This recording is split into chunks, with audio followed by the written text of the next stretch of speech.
നെയ്യ് അതിന് കറി വെക്കാം.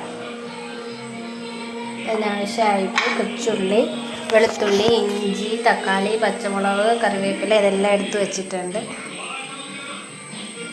ഇനി നമുക്ക് ഇതിനെ കറി വെക്കാം. സിമ്പിളാണ്, എല്ലാവരും വെക്കുന്ന പോലെ തന്നെ ഉള്ളൂ. നോക്കാം എങ്ങനെയാന്ന്.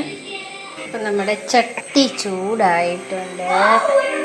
നമുക്ക് അതിലോട്ട് വെളിച്ചെണ്ണ ഒഴിച്ചു കൊടുക്കാം. എളുപ്പത്തിന് ഞാൻ ഇതിനകത്താക്കി വെച്ചിട്ടുണ്ട് മുളക് പൊടി, മല്ലിപ്പൊടി, കുറേശ്ശെ മഞ്ഞൾപ്പൊടി അതെല്ലാം സ്പൂൺ ഒരെണ്ണം ഇട്ടിട്ടുണ്ട്. ഇനി നമ്മൾ മസാലയ്ക്കുള്ളതെല്ലാം എടുത്ത് വെച്ചിട്ടുണ്ട്. വറക് വയറ്റാനുള്ളത് മീനോട് ഇരിപ്പുണ്ട്. അപ്പം നമുക്ക് എണ്ണ ചൂടായി വരുന്നത്. ഇനി കടുവും ഉലുവ ഇട്ട് കൊടുക്കാം. മഴക്കോളായതുകൊണ്ട് ഇച്ചിരി വെട്ടക്കുറവുണ്ട്. അപ്പം കടുവും ഉലുവ ഇട്ടിട്ടുണ്ട്.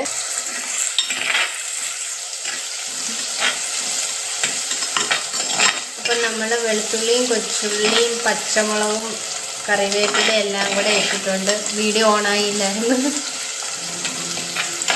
അങ്ങനെ എല്ലാം കൂടെ നമുക്ക് ഇട്ടൊന്ന് വഴറ്റിയെടുക്കാം. ഇനി തക്കാളിക്ക് കൊടുത്തു കൊടുക്കാം.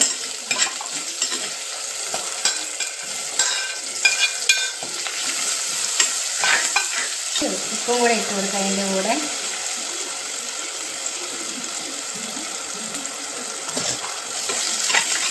ഈ മീനിനൊക്കെ മുളക് പൊടി കുറച്ച് ഇടും. മുളക് പൊടിയല്ല, മല്ലിപ്പൊടി കുറച്ച് ഇട്ടുള്ളൂ. നമുക്ക് ഇതിനകത്ത് മുളക് പൊടി ഇടാം.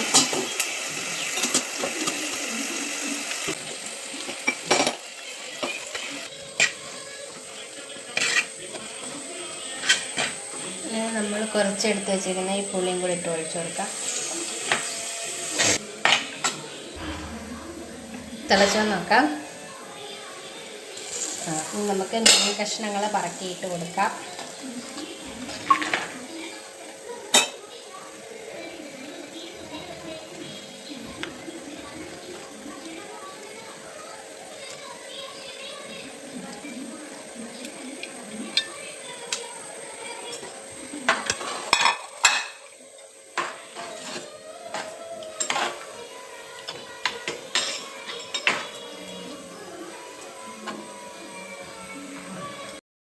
ഇനി ഇത് നല്ലോണം തിളച്ച് പറ്റിക്കണം. അപ്പം നമ്മുടെ നെയ്ച്ചൂര മീൻ കറി ഇവിടെ റെഡി ആയിട്ടുണ്ട്. Thanks for watching.